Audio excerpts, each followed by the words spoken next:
recap for our Nuevo Tango all day in Cardiff on the 14th of June, and also our Thursday class on the 12th of June.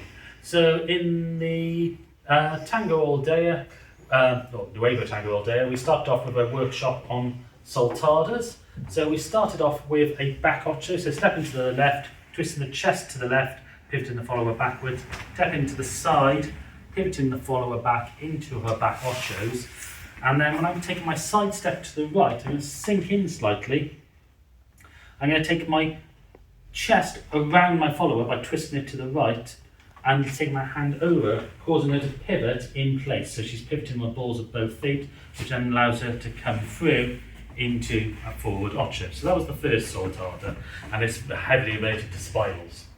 The second soltada, again from our back ocho, when I send her to my right, I'm purely using my chest to lead her, so I can take my right leg and instead of stepping to the side, I'm going to step to the side and across her, so she's now behind my back.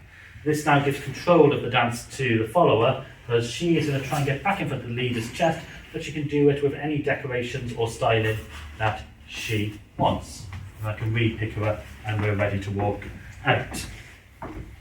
The final soltada we did in this part of the workshop was from a hero, so twisting the chest to the left to cause the follower to go around with the usual hero pattern. If I take my leg around into the pierce and then rosque, normally I have to keep with my follower, but if I drop the embrace, I can turn and my follower is still trying to go with my chest, so she's going to end up continuing to travel in the usual hero pattern, and the leader will pick back up. And for all of these, we talked about arm positions so you don't elbow each other. In workshop 2, we looked at Colgadas and how to test whether a follower will actually do them.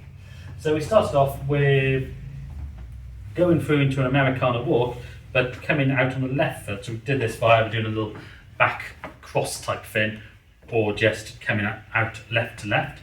When I step forward with the right foot, I'm going to step across my follower, which blocks her, which means that I have to lean her away so she's sending her hip out, keeping the upper body vertical to go into the Colgada position. And I can step back and around, and we've got a simple Colgada. So doing this will make you feel if the follower is going to be able to be receptive of moving the hip. We did a modification on this where I send my follower forward and then take her into a gancho, and also I can lean her onto me in almost a volcada before coming out. We then looked at a more sort of standard Colgada from a side step, where I step with my right leg behind the follower's right, lean her away so at 90 degrees, and I can step around and we can chain these together. And then finally, we looked at what happens if I try moving my left leg instead. So from this, I took her forward into a forward ocho, into a side step, and I'm going to reverse Sacada with my left leg behind her right, which sends her around, and then there's the Colgada to exit. Finally, we, for the Nuevo workshops, we looked at leg wraps. So we started off with a side step to the left, putting the right leg in deep, close to the follower's standing leg, twisting the chest to the left and coming up, which will cause the follower's legs to close, and only when it makes contact does it wrap and come up.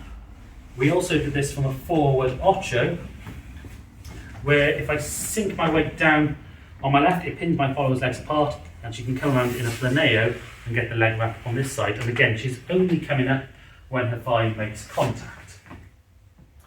We then look to see what would happen if we put the other leg in. So if I did my planeo, but I came through in a more Americana position, I get the leg wrap on this leg.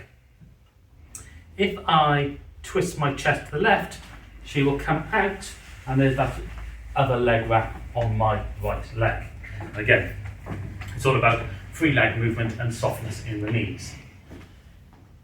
If I let my follower to the side by just twisting my chest to the left, and I put my left leg in instead of my right, again we get the hook there, and I can step around, and we get this enganche combination. And I'm using the height of this, so I'm going to sink my follower down, so keep the legs apart. As I come around, I come up, and as I step back down, I come down again. So we're constantly using height to lead these moves. So the final part of this video, what we did in our Thursday class. So for this we looked at Americana walks. So from a side step, opening up but keeping our hips up. So open our hips down the room, keeping our chest together so we can walk in line. If I bring my follower back in front, she'll walk around and we can walk out. If, however, I bring my chest around and offer the leg and bring her into me, we can get this gancho, which I can send back out the way she came, or I can get her to walk around me by continuing to twist my chest to the left, and we get a second leg wrap on the outside. And then finally, we looked at what would happen if I got this initial gancho, popped the leg up, moved it to the right, and caused my follower to pivot on her standing leg, getting this second gancho on the other leg, and I can send her back out the way she came. Anyway, thank you for watching. Please hit the subscribe button, and we'll see you in another class or video very soon.